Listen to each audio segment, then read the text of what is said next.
All right, guys. So today I'm going to just go over some very brief tips for effective communication with your school district.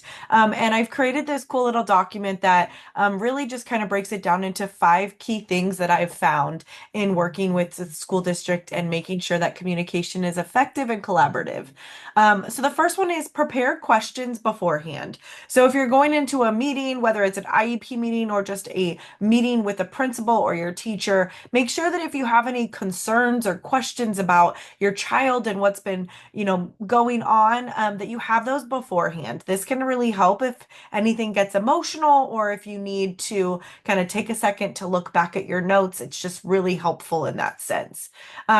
Really, the next one is to clarify anything that's unclear. So, miscommunication, should say, happens on a pretty regular basis. We're human, we make mistakes, we misunderstand something, we mishear something. So, really asking questions to make sure that anything is, if it's unclear or you're not sure about what's going on, you can ask those questions. It could just be a simple misunderstanding, but make sure that you are asking those questions and being able to clarify anything that you might not be understanding. The next thing is to be creative. And I say this in the sense of everyone that's in this meeting should be creative, or when you're having a conversation, we should really be thinking outside of the box and what's going to be best for the student, but really making sure that it is creative for that particular student. And what I mean by that is that it's individualized and it is student centered. And I really think that that is important when we're talking about kiddos and what's best. So trying to really think outside the box and be prepared to do something that you might not have done before, or be willing to ask those questions or think of those strategies that might not have been done in the district setting before. Additionally, being collaborative.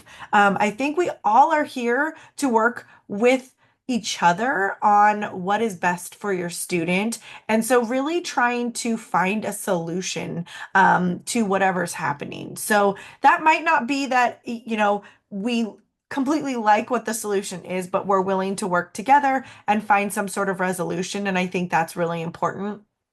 Um, the other piece of that is really based on having that collaboration and that communication really means that we should be trying our best not to shut down. So now all of a sudden we withdraw, we don't want to ask questions, we don't want to have a conversation or become defensive. I think it's really hard, and that's going to go into the next number five, which is processing your emotions. But when we get defensive, the other person tends to react the same way. And so really trying to utilize those questions, clarifying those misunderstandings, and being able to find a solution, or clearly communicate what you're trying to say, in a way that is maybe preventative at being defensive, and allowing the other person to really hear your perspective and understand where you're coming from.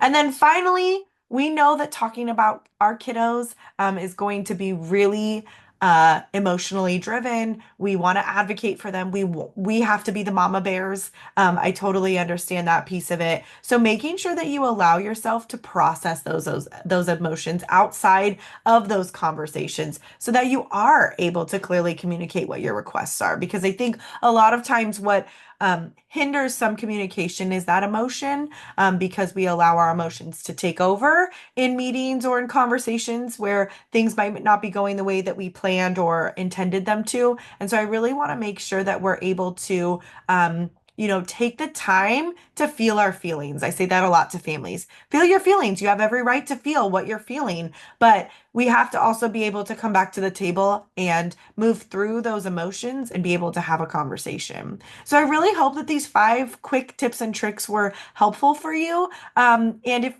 keep looking out for more. I'm going to try to share more as things come up, and I see commonalities between working with different clients and that type of thing. So thanks for watching.